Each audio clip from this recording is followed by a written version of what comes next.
जय श्री राम। द्वाविंश सर्ग।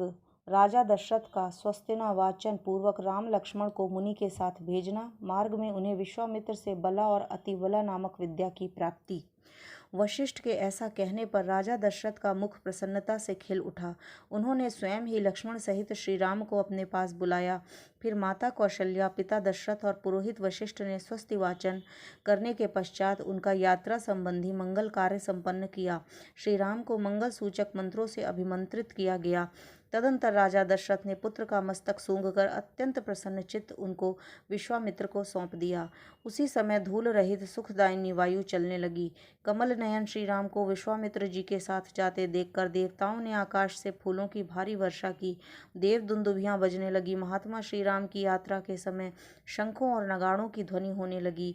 आगे आगे विश्वामित्र, उनके पीछे काकपक्षधारी महायशस्वी श्री राम तथा उन्हें के पीछे सुमित्रा कुमार लक्ष्मण जी जा रहे थे।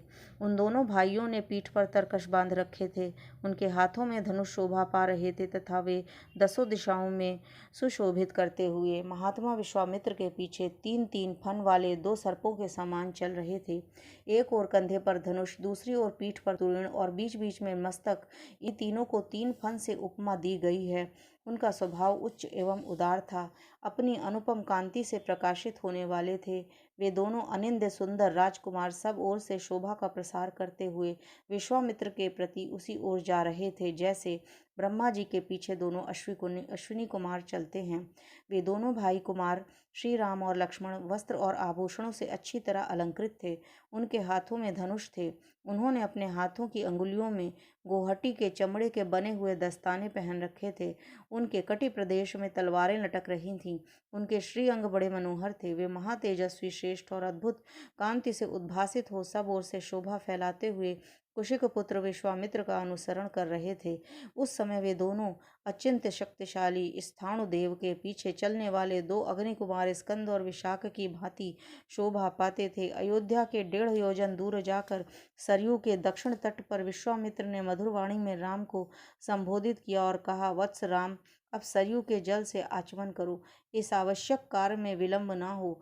मंत्रग्रामम ग्रहण तथा बलामति बलाम तथा न श्रमो न ज्वरो व तेना रूपस्य विपर्यः। बल और अति बला नाम के प्रसिद्ध इन मंत्र समुदाय को ग्रहण करो। इसके प्रभाव से तुम्हें कभी श्रम, थकावट का अनुभव नहीं होगा। ज्वर, रोग या चिंता का कभी भी प्रभाव नहीं होगा। तुम्हारे रूप में किसी प्रकार के विकार या उलटफेर नहीं होने पाएगा। सोते समय अथवा सावधानी की अवस्था में भी राक्षस तुम्हारे ऊपर आक्रमण नहीं कर सकेंगे।